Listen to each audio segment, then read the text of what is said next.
Kopakopatanana antsika ankizy rehetra indray a. Faly tafiaraka amintsika ankizy ao anatin'izao fotoana mahafinaritra be a ho an'ny ankizy izao indray. Ny ankizy moa tia akamantatra ô. Andao ary sika hanao akamantatra iray. Inona ary izy ity rakizy? Voankazo aloha ilay izy a. Fa izao ity voankazo anankiray ity a dia misy foana mandavan-taona. Inona ary izany raha fantatrareo rakizy?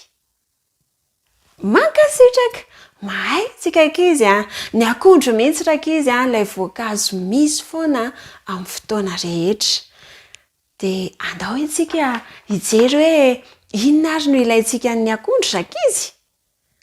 Ny akondro voankazo izany hoe ilay hohanintsika iny a, dia anisan'ny voankazo be otrikaina. Mahasalama araka izany ny fihinanana azy ary manentana sy mampirisika antsika ankizy mba ho tia sy hazoto hihinana akondro. Ny akondro ihany koa fantatritsika ankizy ve fa rehefa misy olona marary kibo dia ilay akondro iny a afaka andrahoantsika miaraka amin'ny chocolat dia mampijanona ny fivalanana raha toa ka misy izany. Tena ilaina araka izany ny akondro rakizy a. Ary tsy ilay voankazo hohanintsika iny ihany. Fa ny raviny koa anie rakizy ka mbola ilaina e. Atao inona ary ny ravin'akondro iny? Rehefa manamboatra koba ravina ny mpanao koba ravina, efa nihinana koba ravina ve aloha ny ankizy e? Dia ravin'akondro anie ny amin'ny nosana an'iny e. Ilaina izany eto ilay ravin'akondro fa tsy voatery ariana. Ary misy foko, misy faritra hafa ihany koa rakizy a, tsy mampiasa vilia ohatrintsika ao an-trano izy, fa dia ravin'akondro a no fitaovana ampiasainy rehefa hisakafo izy. Ilaina mihitsy izany rakizy a ny ravin'akondro. Ary ilay vatan'akondro be iny, izany hoe ilay hazo iny koa ne rakizy, mbola ilaina e. Mety gaga tsika ankizy hoe atao inona indray iny? Fa ny olona mpanao asa tanana, ireny manao sary amin'ny tableau ireny anie ka ilay hazo amin'ny vatan'akondro iny no alainy dia tetitetehany sy amaininy e. Dia iny no anamboarany an'ilay tableau tsara dia tsara izay tena ankafizin'ny vahiny iny. Ary ity iray ity koa rakizy ny mbola mahavariana fa reny akondro reny a, mialohan'ny hamaina azy, izany hoe ilay hazon'akondro iny, dia tsy maintsy mamela zanany kely aloha izy, izay izy vao maina. Mba mandiniana antsika rakizy amin'ny toerana izay misy akondro, fa matetika dia misy akondro maromaro miaraka maniry eo. Na ray ara ny antombohany teo, dia misy zanany foana satria mamela zanaka, misy zanaka akondro maniry foana eo, indrindra mialohan'ny hamaina an'ilay akondro efa nisy tamin'ny voalohany. Arak'izany rakizy, ilaina ny akondro. Ary tsy misy zavatra very mihitsy ao aminy, fa na ny voany, na ny raviny, na ny hazony a, dia ilaintsika olombelona avokoa. Ka andao isika ankizy hianatra lesona mahafinaritra avy amin'ny akondro e. Andao isika ankizy amin'ny fotoana rehetra dia mba hivonona ihany koa hanampy ny hafa. Ilain'ny hafa isika ankizy. Ka amin'ny fotoana rehetra sy amin'ny toerana rehetra dia andao isika ankizy mba hanaiko tanana manampy ny hafa e. Mba hanasoa ny hafa ihany koa. Ary hitantsika ankizy ao amin'ny mpitory-teny toko 7, 15 tapany voalohany dia misy an'izao teny izao hoe izay rehetra azony tananao atao dia ataovy amin'ny herinao. Averiko fanindroany ao amin'ny mpitory-teny toko 7, 15 amin'ny anaran'i Jesosy, izay rehetra azony tananao atao dia ataovy amin'ny herinao. Ny akondro rakizy tena fitahiana ho an'ny olombelona ny fisiany, ary azontsika ampiasaina daholo ny zavatra rehetra amin'ny akondro. Andao isika ankizy mba ho fitahiana ho an'ny hafa ihany koa. Rehefa manao asa ohatra dadana neny ao an-trano ao, dia andaontsika hanampy azy. Andaontsika hanampy any zoky, andaontsika hanampy ny namantsika amin'ny toerana rehetra. Ka mba ho fitahiana hanasoa ny hafa neny ankizy rehetra, ary ampiasan'ny tanantsika ho entintsika manampy ny hafa.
androany sika dia hijery loha hevitra anankiray manao hoe tranon'Andriamanitra sy vavahadin'ny lanitra.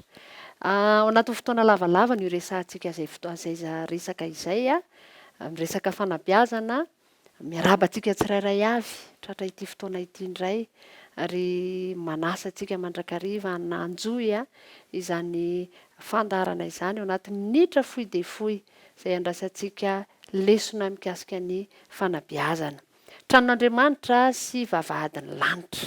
Io tokantranontsika io zany ny irintsika dia izao hoe ahoana ny ahatonga ny tokantranontsika ho vavahadin'ny lanitra ho tranon'Andriamanitra zany hoe fiangonana. Dia ny lohatenintsika androany dia manao hoe tokantrano io le fiangonana voalohany. Ahoana ny mahatonga an'izany? Ao amin'ny tokantrano kristianina tsirairay dia tokony ho memboninahitr'Andriamanitra amin'ny alalan'ny fananganantsika ny atao hoe altara. Inona moa ilay manangana ny altara? Ny altara dia izao hoe fanaovantsika fitoam-bavaka maraina sy hariva miaraka amin'ny ankohonantsika. Ary taddio fa isika ray aman-dreny dia no loha laharana amin'izany fananganana izany. Ary izy io dia ataontsika ho karazana hoe arofanina fefy izay fiarovana manodidina zanakitsika. Ary rehefa manao ny fotoana io tsika dia ezahantsika ho tsotra, vavaka tsotra, fohy fotoana izay manintona ny ankizy ampandraisana anjara ny ankizy. Ny tokantranontsika no sekoly voalohany. Efa niteny koa teo fiangonana voalohany ho an'ny zanakitsika. Ka aoka ataontsika izay ezaka rehetra ahatsapan'ny ankizy ny fanatrehan'Andriamanitra ao amin'ny tokantranontsika io. Asa raha tadiditsika ny tantara ny Jakoba. Indray mandeha izy rehefa natory tao amin'ny toerana anankiray dia nanonofy. Rehefa nanonofy Josefa, Jakoba dia nahita tohatra baka tamin'ny lanitra izay nahitany anjely miakatra sy midina. Ny tokantranontsika dia tokony ohatran'izay koa atsapahan'ny ankizy ny fanatrehan'Andriamanitra. Misy anjely ao Andriamanitra moninao ary ny teny Jakoba tamin'izay fotoan'izay ao amin'ny Genesis 7:20 manao hoe tsy hafa ity fa tranon'Andriamanitra sy vavahadin'ny lanitra. Ka ny rariana amintsika tsirairay avy dia izay hoe ny tokantrano misy an'Andriamanitra dia tadidio fa tokantrano fonenana anjakan'ny fifankatiavana, ny fifanajana sy ny firaisan-kina. Ary tsy misy fivavahana mandresy lahatra ny ankizy mihoatra ny hoe miaina amin'ny fitiavana araka ny sitrapon'Andriamanitra izy. Dia ny ray aman-dreny, isika ray aman-dreny izany no tokony hamboly an'izay zavatra ao an-tokantrano hoe ny tokantranontsika dia fiangonana voalohany ho an'ireo zanakitsika ireo ary misy rivotra hafa mihitsy ao satria misy anjely miara-monina amintsika ao, Andriamanitra ao dia afaka mitenitsika tahaka ny Jakoba manao hoe tsy hafa ity fa tranon'Andriamanitra sy vavahadin'ny lanitra. Dia Andriamanitra momba antsika tsirairay avy ary aoka hivavaka tsika mbo tafahorona amin'izao taona vao miandoha izao dia mbo tafahorona hanao fiaikana isika hoe manomboka ny taona mitsangana ao tokantranonao ny fiangonana voalohany dia misy an'Andriamanitra isan'andro isan'andro.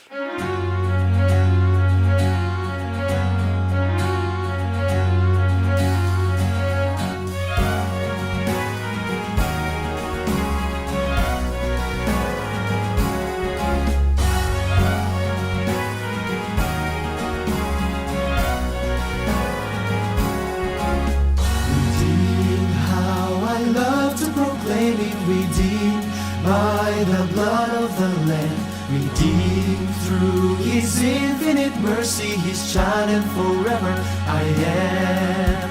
Redeemed, redeemed, redeemed by the blood of the Lamb, redeemed through His infinite mercy, His child and forever I am.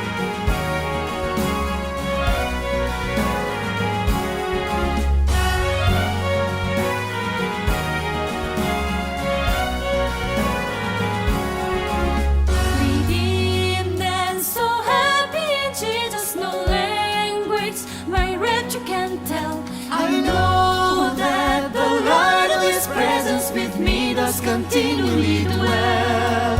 Redeemed, redeemed, redeemed by the blood of the Lamb, redeemed through His infinite mercy, His child and forever I am.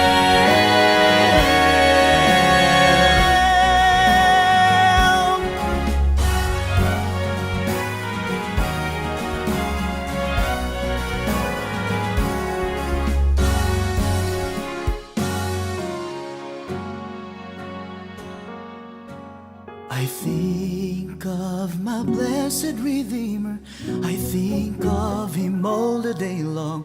I sing for I cannot be silent, His love is the theme of my song.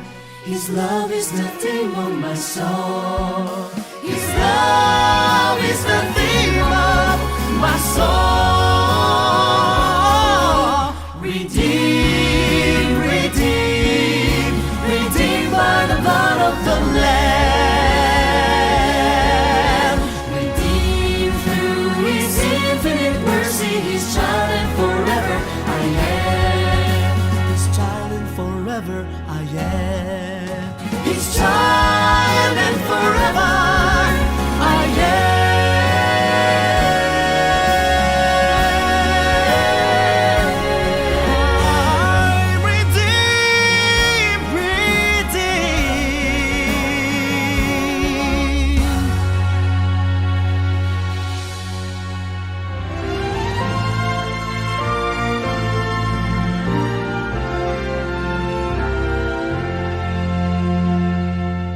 mila tsy hoandra ny fotoana iaonana aminao ato anatin'ity fandarana ity zay nijerentsika aminay loha hevitra mateza roritina fiavian' Jesosy tena izy marina ve.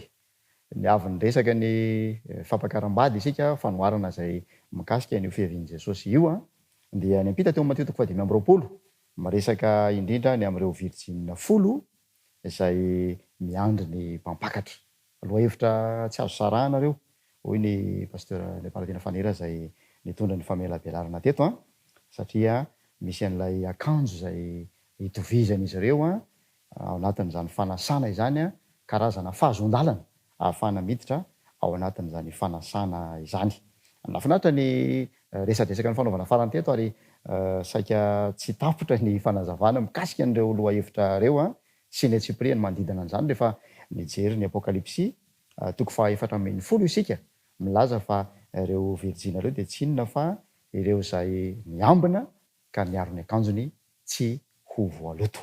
Mbola tonga somatsara tanatany fandarana iny pasteur Nepalatina Fanera itoy ny dinidinika ifanaovantsika sady miarabanao no manasanao avy hatrany hitondra ny fanazavana pasteur. Ina sy faly miarabanao indray namanadinao hiaraka andinika ny ten'Andriamanitra sika ary manona ny fiaran-tanan tompo aminay koa zay hanokana fotoana hiaraka aminay andinika izany loha hevitra izany. Ena raha voalasanao teo namanadinao dia hoe mifandray ary mifamino ny ten'Andriamanitra. Zay mahafinaritra ny ten'Andriamanitra hoe ty ten'Andriamanitra ty dia mifamino. Tsy azo sarahana mihitsy zany hoe ten'Andriamanitra io hoe hafa ny lazainy ny anankiray fa hafa indray ty mifamino le ten'Andriamanitra. Zay ten'Andriamanitra moa dia efa milaza an'izany izy hoe didy anampididy fitsipika anampy-fitsipika ozy izy kely aty kely ery. Zany hoe mifameno zany ary nafinaritra le tamin'ny farany teo satria niverina tany ampiandohana mihitsy tsika tany edena zany nefa miresaka ny amin'ny fiavian' Jesosy tsika ny amin'ny fampakaram-bady ny zanak'ondry dia miverina tany edena mihitsy tsika namarana n'ilay fanazavana hoe Damaseva tany edena olona tanteraka izy tamin'ny namorona an'Andriamanitra azy araka ny endriny.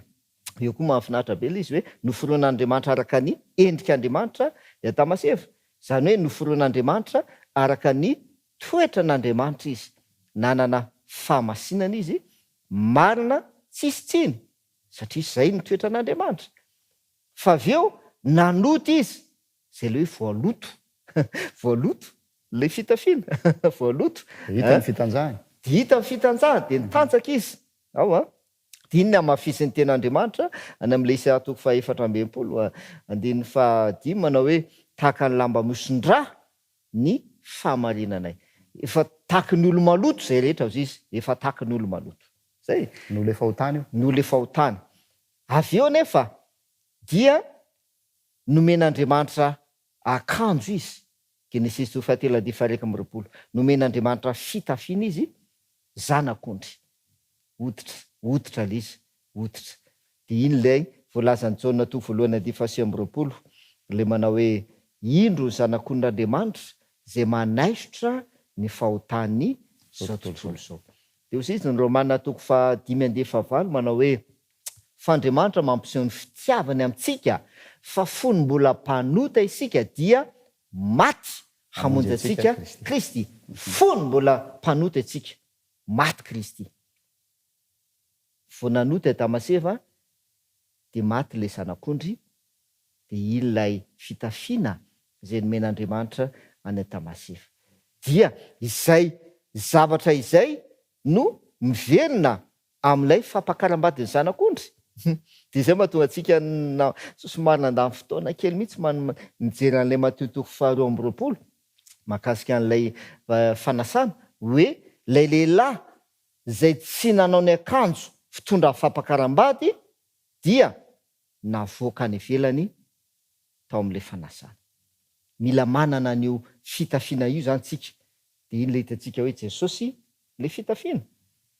Tsy iverenantsika intsony mahakasika le fanazavana fa ndaotsika iroso amin'le hoe tahaka fampakaram-bady ny fiavian'ny Jesosy fanjakany lanitra ao amin'le Mateo 5:20 tsika de miresaka ny amin'ny reo vijina folo zay miomana mba itsena ny mpapakatra ao a miomana itsena ny mpapakatra mahafinaritra ny tantara dia voalaza fa vijina izy ireo zay zany no zavatra voalohany raisina matetika ohatran'ny dingana izy io na manadino fa tonga de any am'le hoe dimy adala dimy endry sisisy fa ny voalohany indrindra tompoko toetra ananan'izy anakifolo reo dia vijina izy de iny le namafisitsika tany amin'ny apokalipsy 4:7 reo olona zay navotana avy tamin'ny tany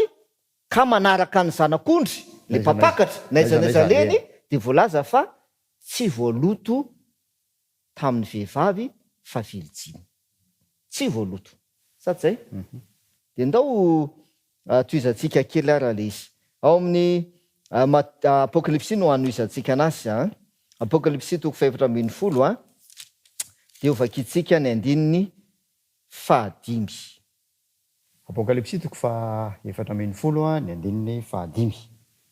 Apokalipsy 4:7 ny andininy 5. Zao ny vakany teny ary tsy nisy lainga hita teo ambavany sady tsy manantsiny izy za mbola manamafy an'le hoe tsy voaloto io tokosandiny io tsy voaloto vijiny madio de ozizy izy hoe tsy nisy lainga teo ambavany tsy nisy lainga teo ambavany sady tsy manatsiny zay le hoe tsy voaloto izy tsy nanatsiny izy de iny nefa nazavaitsika hoe reo olona reo hoe zany tsy nandainga mihitsy reo olona reo hoe zany tsy nanota mihitsy tsy zay le izy ten'Andriamanitra de mazava tsara na amin'ny adimona any amin'ny romanina 2 de milaza tsara ny ten'Andriamanitra fa samy efa nanota izy rehetra samy efa nanota izy rehetra fa nina tonga le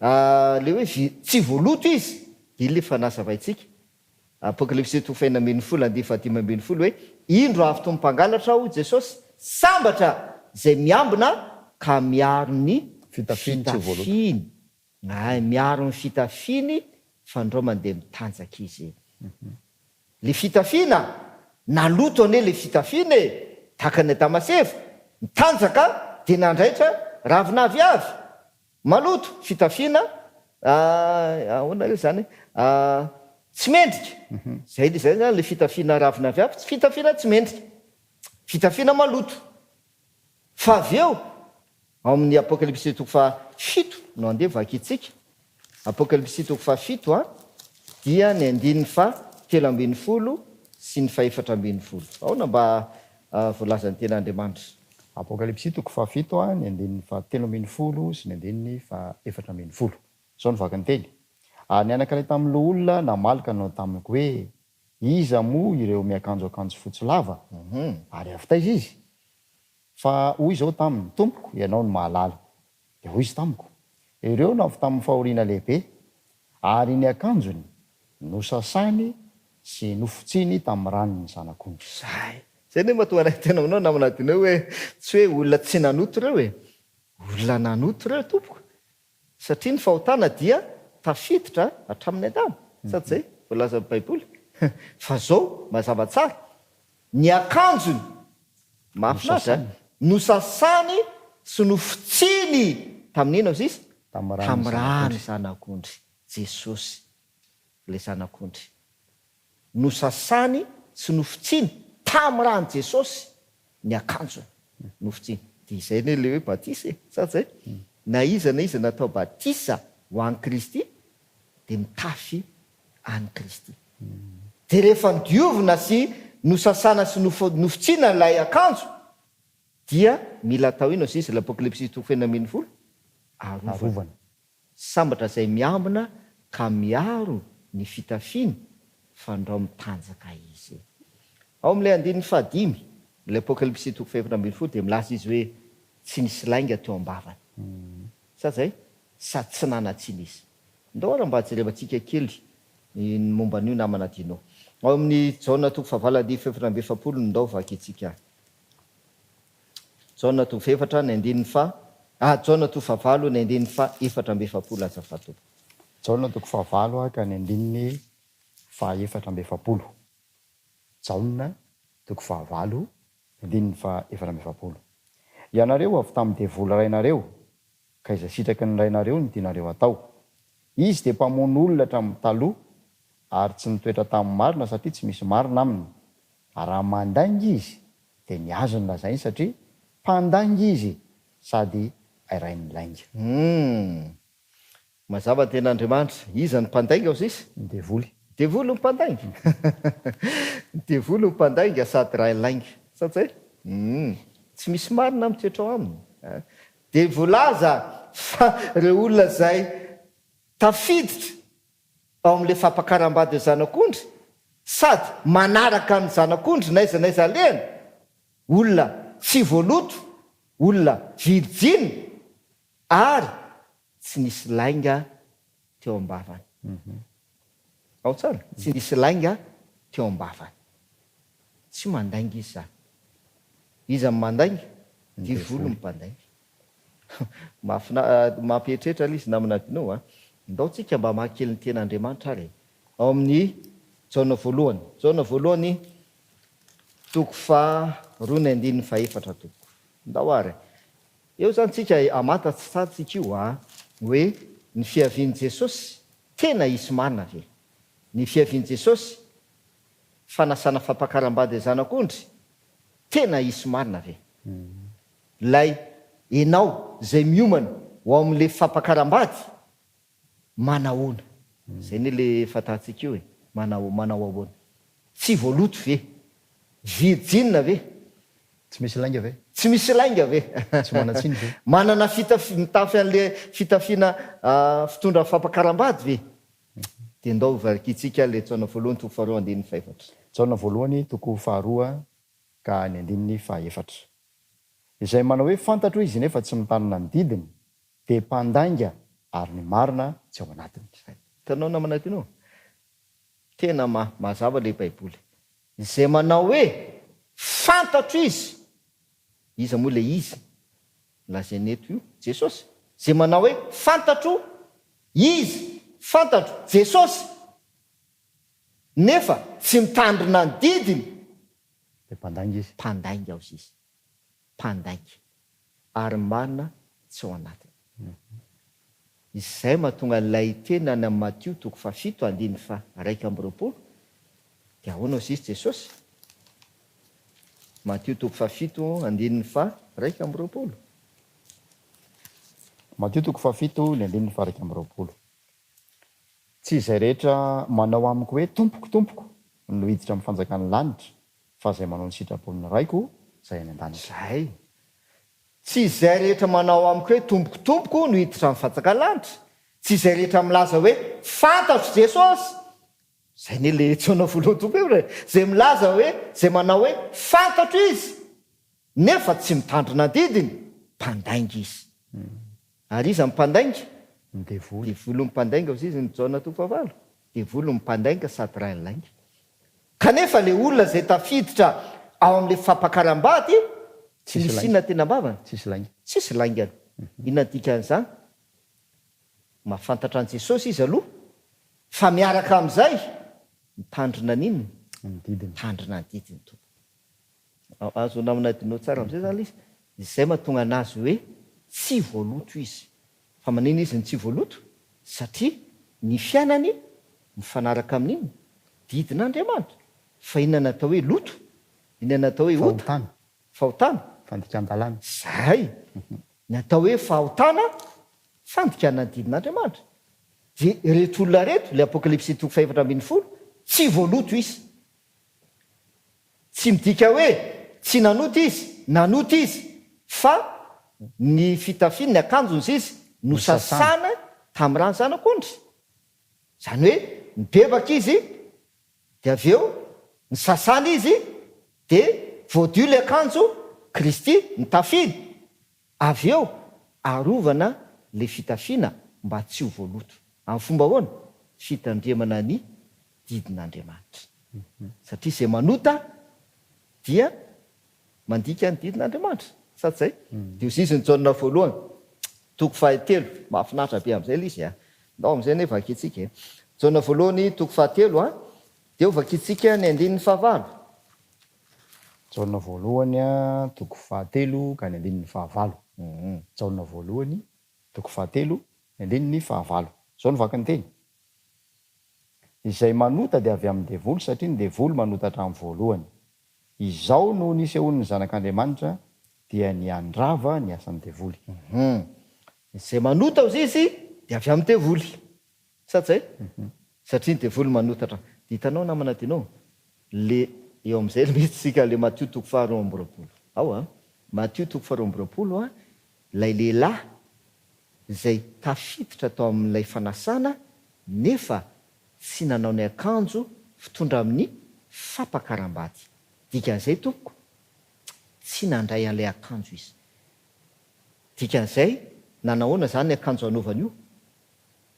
maloto satria le akanjo fitondra amin'ny fampakaram-bady ane Jesosy zay madio e zay Jesosy zay madio marina tsisy tsiny zay ny akanjo tokony tafinao fa le lehilahy tsy nanao an'izay akanjo zay izy fa ny akanjony ihany nanaovany de iny le Isaia toko faefatra ny voalohany hoe ny lambana ihany no tafinay fa zao no angatanay aoko tonona amin'ny anaranao izahay de iny le hoe milaza izy fa fantatro mahafantatra an' Jesosy manao hoe tompokotompoko nefa tsy mitandrina ny didiny ary tsy manao ny sitrapony ray de mandainga indray izy de miferina ao anatin'ilay kodia tsy hafahana mivoaka kanefa ao amin'ny andininy fahasio amin'le jaona voalohany toko fahatelo ao mba vakio kely jaona voalohany toko fahatelo ny andininy fahasivy zao ny vakiny teny izay rehetra naterak'Andriamanitra no tsy manota satria ny vony mitoetra ao anatiny ary tsy mahay manota izy satria naterak'Andriamanitra zay mahafinaritra tena mahafinaritra le anazava le fijina folo matsy tsika zay ny zara roa lay fijina folo nisy dimy endry nisy dimy adala aza vaitsika tsara de zao lazay le jaona voalohany toko fahatelo andeha fasify izay rehetra naterak'Andriamanitra no tsy manota aozy izy ao a tsy hoe tsy mpanota izy satria taranak'Adamo fa lazainy eto naterak'Andriamanitra izy de lasa manao lasa tsy manota satria ny vony no mitoetra ao anatiny sady tsy mahay manota zay namana dinao le mampiavaka an'le dimy adala sy le dimy endry iverenatsika am'izay le Matthieu toko fa dimy amby roapolo dao verenatsika ary inona ny zavatra nataony reto fijinina anakifolo reto zay miomana hitsena mipampakatra voalohany amin'ny mavijiny azy madio zany olona madio sady zay de le madio zany a tonga de azavaitsika voadio zany izy voadio izy ary tsy voaloto zay fa niaraka tam'izay de inona zavatra nataon'izy ireo ao le andininy voalohany no vakitsika matetika fa dimy amby roapolo a ka ny andininy voalohany ary am'izany ny fanjakan'ny lanitra de ho tahaka ny virijina folo zay mitondra ny fanalany ka nivoaka hitsenany mpapakatra mitondra inona ozy izy ireo fanala mitondra fanala eo zany tsika mijanona eo indray tsika aika zany tsy mijanona hoe za tsy voaloto za voadio tsy mijanona eo kely izy namana dinao fa misy zavatra tokony anananao fanala zay manondrina indray zany le fanala raha ao amin'io teny ihany raha mijery ianao de misy isa roa kely eo am'le fanalany de misy fanazavana ere ambany ery fanilo fanazavana sady zay jiro zany fahazavana zany ozy izy le salamo 9:10 am'zato ande fa 5 am'zato tosandiny mahazatra atsika de hoe fanilony tongotro sy fanazavana lalako teninao fanilony tongotra sy fanazavana lalana ny teninao tsy tiana fanten'Andriamanitra de mety teny ianao namana dinao hoe ka ny olona rehetra ny manana ny ten'Andriamanitra daholo zay kristiana mino fa manana baiboly ny kristiana rehetra sa tsy haiko hoe misy kristiana ve tsy manana baiboly de mety iteny zany ianao hoe zany manana baiboly ao trano e dikan'izay manana fanala zany sa tsy zay fa ndao mba toizantsika kely le tenin'Andriamanitra ary ao amin'ny vakio ny andinin'ny faharoa sy ny fahatelo sy fahatelo Mateo 5:20 ny andinin'ny faharoa sy ny andinin'ny fahatelo ary ny dimy tamin'ireo dia adala fa ny dimy kosa endry fa ny adala nandray ny fanalany nefa tsy nitondra solika fitaiza aike zany izy aike zany tsy hoe manana fanala fotsiny ianao defa vonina ianao itsenan'le mpapakatra fa mila inona kay miaraka amin'le fanala solika fitaiza ary marina zany namanadinao zavatra fahitatsika andavanandro anie zany tena marina ohatrany hoe reny jiro petrole reny miresaka solika izy mantsy de ndao zay no raisitsika le jiro petrole raha tsisy petrole ao anatiny le jiro de tsy mirehitra ny jiro endrika ivelany fotsiny hoe ty le jiro petrole io le jiro fa tsy mirehitra tsy mazava satria tsisy petrole solika ao anatiny sady zay tsy vita fotsiny zany hoe manana an'le fanala de tiana fanten'Andriamanitra za manana fanala ty fanala ty hoentiko foana ty isan'andro san'andro kanefa tsisy inona lizy tsy solika mahafinaritra io fa idirantsika mety amanaraka angambany mahakasika an'izay tsy solika lizy dia tsy mirehitra tsy mazava le fanalanao de zay ihany koa ny manana fialeteny Jesosy amin'ny Mateo 7 hoe tsy izay rehetra manao amiko tompotompoko ka miteny hoe mahafantatra an' Jesosy izy ary manana fanala izy tsy izay izy niditra amin'ny fampakaram-bady ny fanjakanlanitra fa zay manao ny sitrapony ray zay any an-danitra ndao raha faraparanantsika ty fizarana ity hoe reo vidijinareo zay tsy voaloto madio voadio tsisy tsiny zava-dehibe zany zay mitondra fanala izy tenin'Andriamanitra fanala ozy izy Salamo 7:10 izy folo mila manana ny ten'Andriamanitra zany ianao tompoko raha iomana itsena mpapakatra ianao ary raha mana tena hiditra amin'ny fampakaram-bady ianao mila manana ny ten'Andriamanitra ianao mampaleo namana dinao fa misy olona kristianina moa zany resantsika fa tsy manana nyty ten'Andriamanitra ty akory izy tsy anana de ahoana moa zany fa zay zany afatra ampiteny mila manana n'lay fanala ianao de tsy nafa ny ten'Andriamanitra fa miaraka amin'izay mila manaona le fanala chargé mirehatra zay mila mirehatra le fanala mila mazava le fanala fa tsy hoe fanala maty no andeha mampime be nely raha resika ohatra hoe tosa zany zao fanala tsisy pile le tsisy pile de iny ianao zany andeha ny andro maizina de zay fa manana tosa za nefa tsisy inona le tosa tsisy pile ne le tosa tsisy pile mampirehitra anazy mampazava anazy tsisy fa falifaly fotsiny ndao tsika andeha zay fa manana tosa ty nefa tosa tsisy pile tsy mazava ary eo mila mitandrina tsara to fa betsaka ny kristianina ny manana tosa tsisy pile betsaka ny kristianina ny manana fanala tsisy solika jaona 5 ary jaona 5 ny andinin'ny fa 7:30 jaona 5 ka ny andinin'ny fa 7:30 zao ny vaky ny teny de ny inareo ny soratra masina satria ataonareo fa ao aminy no ananareo fiainana mandrakizay ary ireny no manambara ahy sorato inona ny teny Jesosy zay tokony ataotsika amin'le fanala ten'Andriamanitra le fanala ty mandinika de ozisy Jesosy dinionareo le soratra masina dinio le soratra masina fa ireny no manambara ay ho Jesosy. Zay no raisiko zay. Ireo no manambara ahy ho Jesosy.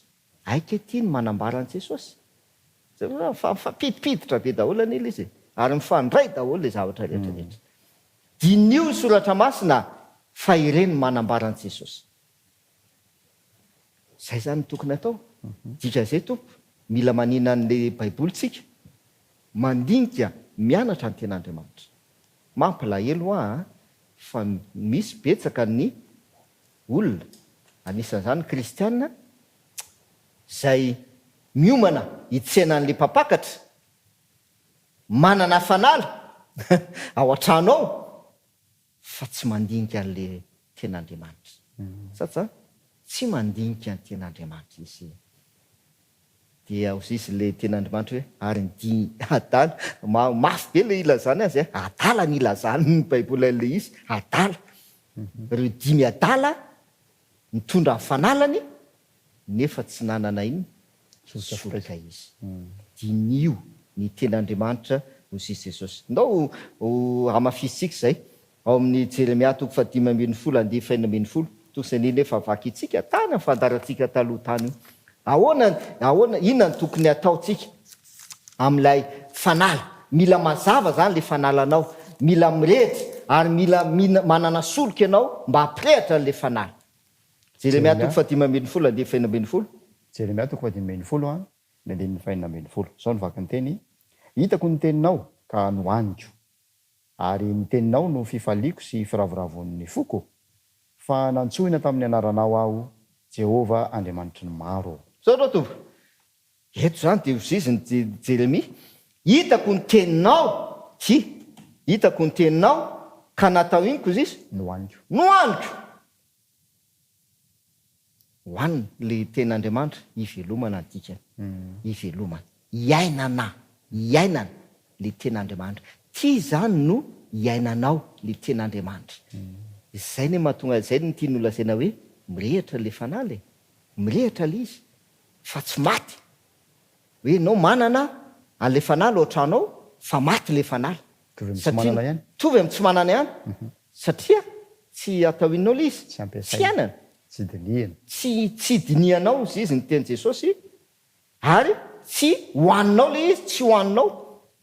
Tsy iainanao le ten'Andriamanitra. Dia mitovy amin'ny tsy misy.